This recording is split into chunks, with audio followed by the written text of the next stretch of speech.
FM. Europe 1 Soir.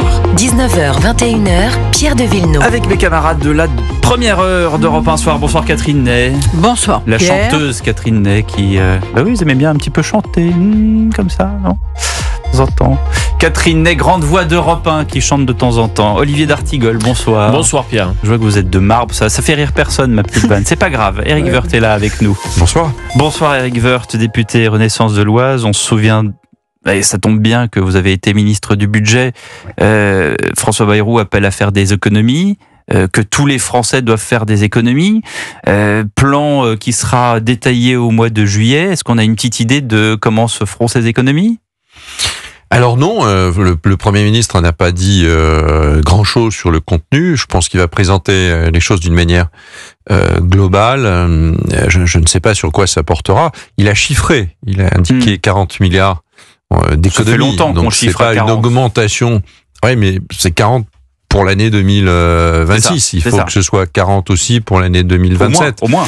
Bah oui, il y a 2-3 points de PIB, donc un point de PIB, ça fait 30 milliards. Puis on est à 0,1 de croissance. Donc 3 points, ça fait une centaine de milliards. Hein. Ouais. Donc il faut trouver si on veut revenir dans des clous plus acceptables.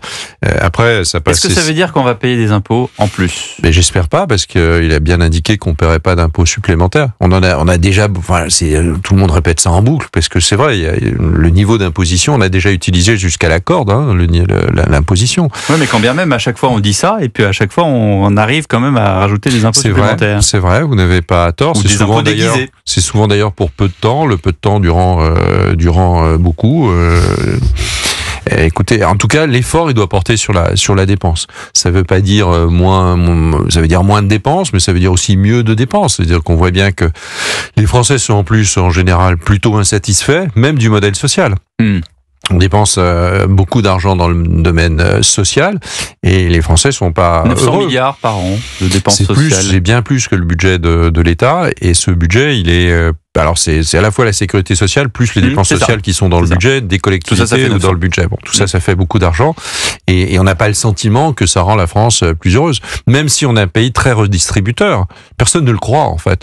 Quand vous regardez les revenus avant redistribution, si vous prenez pour le premier décile et le dernier, c'est-à-dire les plus riches et les moins riches, vous passez de 19 à 6 ou 7, et quand vous intégrez le coût des services publics, c'est-à-dire l'utilisation des services publics par des catégories sociales, vous passez de 19 à 3 d'écart entre les catégories sociales. C'est donc considérable. C'est plutôt bien, c'est-à-dire qu'on égalise un peu les choses sur le plan social, mais au fond, ça ne se voit pas. Olivier d'Artigol. Avez-vous, Éric Woerth, un bon souvenir sur le plan politique de la TVA sociale ? C'est un sujet dont on parle et reparle depuis très longtemps. Ça fait assez ancien combattant, en fait. Alors, ce qui serait original, ce serait de le faire. De le dire, non. Maintenant, est-ce qu'il faut encore le faire ? Parce que ça a beaucoup évolué depuis l'époque où notamment Nicolas Sarkozy avait quasiment écrit un livre avant d'être président de la République là-dessus. Et puis il l'avait décidé tardivement et ça ne s'est pas fait puisque François Hollande ne l'avait pas fait. Donc ça n'a pas eu lieu. Et avec une annonce, si ma mémoire est bonne, de M. Borloo sur un nombre de tours. Et juste ce que je voulais dire, c'est que le débat a beaucoup changé parce qu'en fait, est-ce qu'on fait financer par la TVA, c'est-à-dire par la consommation, ce qui est aujourd'hui financé par des cotisations. Et qu'est-ce qu'on fait financer des cotisations, ce qui porte sur le travail ? Et quel type de cotisation on prend ? Est-ce que c'est, à l'époque, c'était réduire les cotisations des entreprises pour augmenter l'emploi, rendre les entreprises plus vivantes. Et, le slogan, c'était voilà. ça. Et donc, c'était pour alléger les charges des entreprises, pour que les entreprises françaises aillent mieux. Aujourd'hui, je l'entends sur les cotisations salariales. C'est-à-dire de dire, il faut que le brut, ou que le net se rapproche du brut.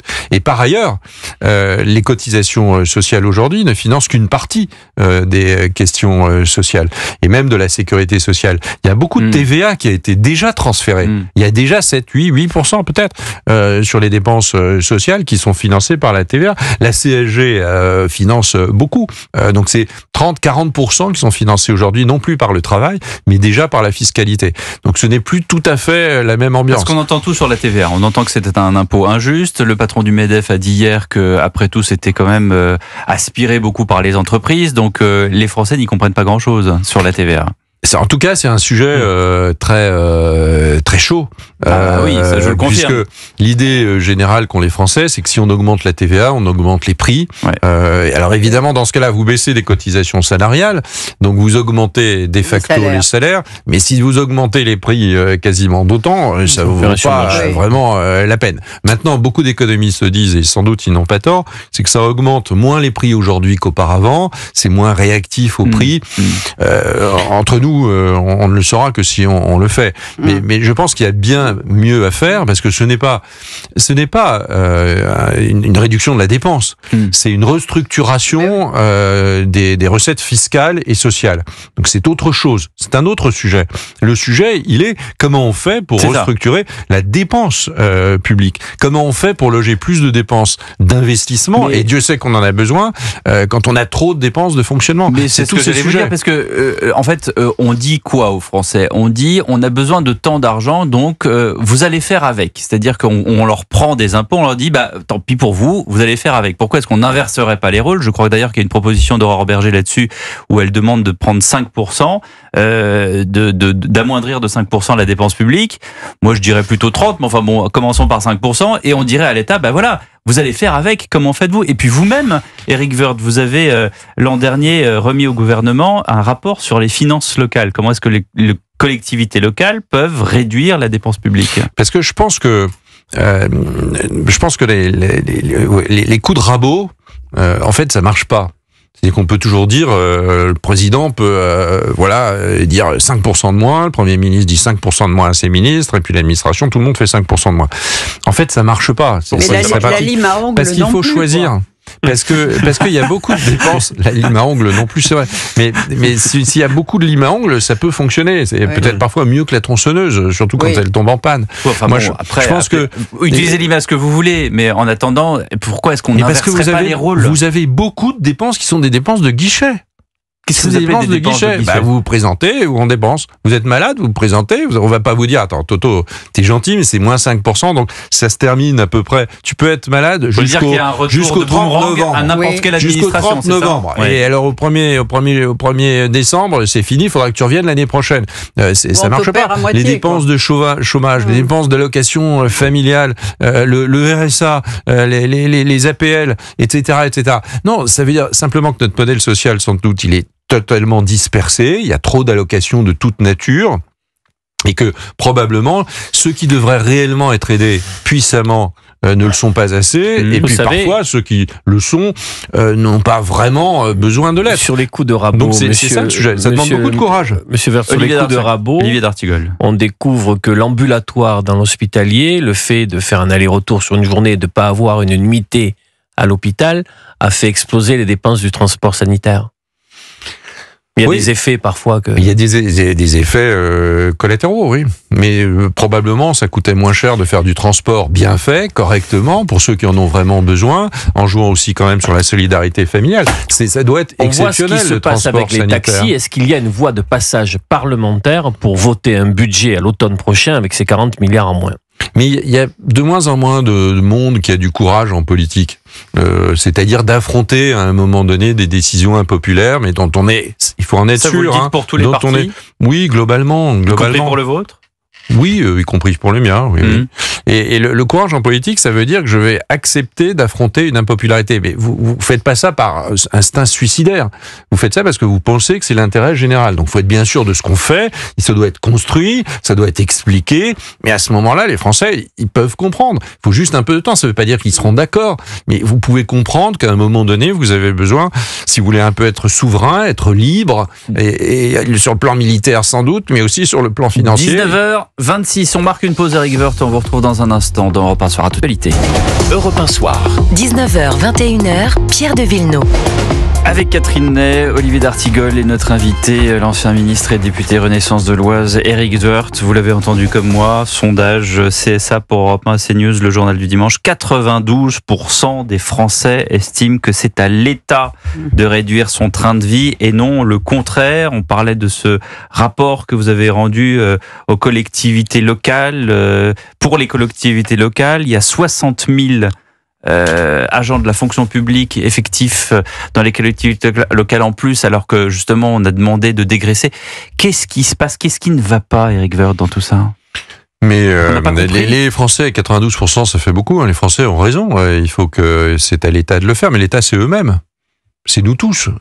C'est nous tous. Non, mais quand ils disent l'État, c'est comment dirais-je, c'est l'autre. C'est toujours l'autre. C'est toujours votre voisin gagne 50 € de plus.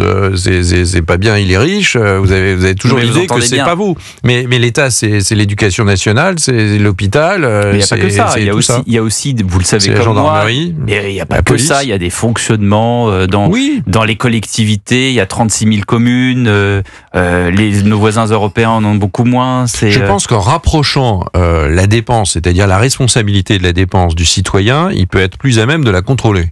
Donc on a besoin, je pense que après toutes ces crises, je trouve que ce serait bien que tout d'un coup la Ve République, très centralisatrice, devienne plus décentralisatrice. Alors elle l'est déjà un peu, mais on peut aller beaucoup plus loin. On peut avoir des politiques menées plus par les communes, par les départements, par les régions. Supprimer une strate en général. On en parle et on le fait jamais. Mais c'est le fameux millefeuille administratif quand vous étiez venu au grand rendez-vous. Europe 1, CNews, Les Échos, on parlait de ce fameux millefeuille. C'est un millefeuille c'est un millefeuille qui est pas administratif, c'est un millefeuille politique. C'est un millefeuille politique. Oui, mais avec quand même des compétences réelles. C'est-à-dire le bloc communal, disons, les communes et les intercos. Et surtout, il y a le département et la région. On se souvient du débat sur le conseiller territorial. Pour vous, après l'étude que vous avez menée, quel est l'échelon qui doit sauter, sous quelle forme et quel calendrier? Moi, je n'ai pas proposé de se faire sauter un échelon parce que c'est un exercice assez théorique et au fond, in fine, personne ne le fera. Parce que chaque fois que vous direz, alors vous pouvez faire sauter les communes et garder des intercommunalités, fusionner, ça va être assez difficile à expliquer. Vous pouvez dire non au département, les départements vont venir en masse avec l'ensemble des conseillers départementaux, dire on finance le modèle social, on finance le RSA, on finance etc., finance le handicap, on finance tout ça. On veut pas. Les régions, on les a créées il y a 10 ans. Il y a 10 ans, on disait il faut des grandes régions comme celle des Allemands parce qu'on aura une vision économique plus proche du terrain. Vous savez pourquoi on a 4 strates? En Europe, c'est 3 en général. On en a 4. C'est parce qu'on a 35 000 communes. C'est plus que toute l'Europe. S'il y avait moins de communes, il n'y aurait pas d'intercommunalité et vous auriez le même nombre de strates. Donc la vraie question, c'est pas le nombre de strates, la vraie question c'est ce qu'elles font. Et c'est encore dans les communes où le citoyen peut mesurer l'utilisation de l'argent public parce qu'il voit l'investissement, il voit le fonctionnement. Oui, mais dans les grandes communes, dans les communes urbaines, quand vous avez les communes rurales, le maire il est tout seul, il doit tout faire, il n'a pas vraiment d'argent et personne lui répond quand il appelle. Et c'est l'ancien maire de Chantilly qui parle. Et c'est malheureusement la vie quotidienne. Chez nous, c'est culturel, cet éparpillement sur le territoire de donc communes. Je pense le culturel oui, mais il faut pas éparpiller les politiques. Donc il faut clairement dire voilà ce qu'on fait. Donc il y a eu beaucoup de travail qui a été fait ces dernières années. Moi j'essaie juste de faire en sorte que ce soit encore plus clair. Bon, je propose des répartitions claires de responsabilités. On dit pas que c'est pas plus clair, on dit que c'est plus cher. Regardez, mais plus clair, ça veut dire à un moment donné aussi il y a un service. On regarde ce qu'il vaut. Il y a plein de gens qui sont contents de leur commune parce que ils voient que c'est propre, que c'est que c'est sûr. On voit. L'État, on voit pas. Ça dépend. L'État, on voit pas toujours. Il y a des communes où ça marche moins bien. Oui, vous avez vu l'opération Jumbo aujourd'hui dans les Bouches-du-Rhône, on a envoyé 700 personnes justement pour contrôler les barbershops, les magasins d'e-cigarettes.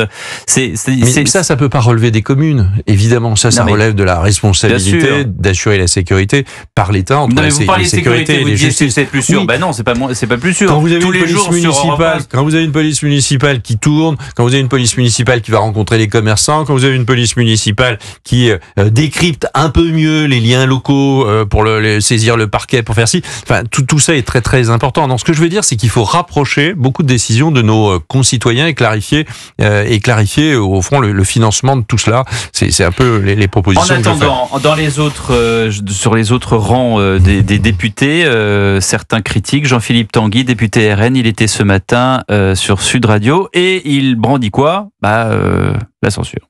Si M. Bayrou ne répond pas aux questions et aux sollicitations des Français sur le pouvoir d'achat, sur la sécurité, sur l'immigration, sur l'Union européenne, eh bien le Rassemblement national sera prêt à censurer. Donc, juillet censure.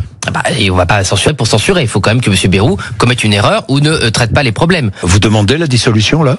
Pour le moment, elle n'est pas possible, mais dès qu'elle est possible, oui, nous la demandons. Oui, vous la demandez. Oui. Bon, voilà. Dissolution ou censure, en tout cas, rien ne va plus. Comment va le socle commun? Vous êtes l'un des députés qui connaît bien ce socle commun, puisque vous connaissez les deux ADN, disons, qui constituent ce socle commun, du côté LR et du côté de la Macronie. Comment ça va? D'abord, il y a un gouvernement qui lie LR avec Horizon, Modem, Renaissance. Donc c'est déjà plutôt pas mal. Et je pense que le gouvernement, enfin en tout cas les ministres importants, tournent bien. Vous avez une impression de camaraderie entre tous ces groupes-là? Catherine Ney. Je pense que les groupes eux-mêmes ne se parlent pas assez. Je le vois à l'Assemblée nationale, mais Gabriel Attal a essayé déjà. Donc on peut pas dire que Renaissance n'a pas essayé, mais au fond peut-être que chaque autre dirait aussi j'ai essayé, mais l'autre n'a pas voulu. Mais on voit bien qu'il n'est pas naturel de se réunir ensemble pour regarder la semaine parlementaire ou le mois parlementaire, essayer de définir des positions communes ou des amendements communs à des textes ou de déposer ensemble des textes. C'est pas comme ça. Moi je le regrette. On emploie souvent, c'est-à-dire c'est assez amusant, on emploie souvent on file la métaphore sur la montagne. Moi je dois être un des rares député à faire. C'est l'alpiniste qui parle. Député à faire. J'ai jamais fait de course dans l'Himalaya, mais dans les Alpes beaucoup. Donc c'est un peu au fond l'image de la cordée. Vous savez, c'est très important la cordée. On est tous solidaires, etc. Bon, voilà. J'ai un peu l'impression qu'on est une cordée, mais qu'on a quand même coupé la corde entre chacun, et que donc il y a une forme d'isolement. Qui ne devrait pas être. Bon, c'est facile de le dire, mais c'est plus difficile de le faire. Mais sans doute parce que à une époque pas si lointaine, le Premier ministre, il était de facto chef de la majorité. Et il était respecté comme tel. Aujourd'hui, le Premier ministre, mais Michel Barnier d'ailleurs l'avait dit, et je pense que François Bayrou doit le penser aussi, ne se considère pas vraiment comme le chef de la majorité. Parce qu'il y a beaucoup, le considèrent pas parce que d'abord la course à la présidentielle a déjà commencé. Oui. Vous regardez qui? Vous regardez Bruno Retailleau? Mais là, pour l'instant, je regarde tout le monde. Je pense que pour l'instant, ça veut rien dire. Oui, je sais, mais ça me permet de rien dire. C'est quand même l'idée générale, parce que je pense que c'est vraiment pas tant. C'est le temps pour ceux qui ont. Les Français n'aiment pas les politiques qui ne disent rien. Oui, mais d'accord, mais c'est le temps. C'est le temps pour les uns et les autres de préparer, pour ceux qui ont l'ambition de devenir président et de se présenter à l'élection présidentielle. Pour les autres, c'est surtout le temps d'essayer de faire en sorte que ce gouvernement il réussisse. Comment voulez-vous construire ou avoir une offre politique à peu près crédible si on n'a pas un peu de réussite dans la politique gouvernementale? On aurait aimé continuer. On invitera Eric Woerth une autre fois. Il nous dira peut-être plus de choses, parce que là, il dit rien. Bon. Mais c'est pas vrai. Non, mais vous avez dit que vous regardiez tout le monde. Et Sophie Primas a dit que c'était la fin de la Macronie. Est-ce que c'est la fin de la Macronie? En tout cas, je note que les trois premiers candidats en sondage, Édouard Philippe, Bruno Retailleau et Gabriel Attal, sont chefs de leur propre parti. Bon, c'est une réponse. Eric Woerth, c'est une réponse. Merci. On décrypte. À tout de suite dans Europe 1 Soir avec Service Pioline.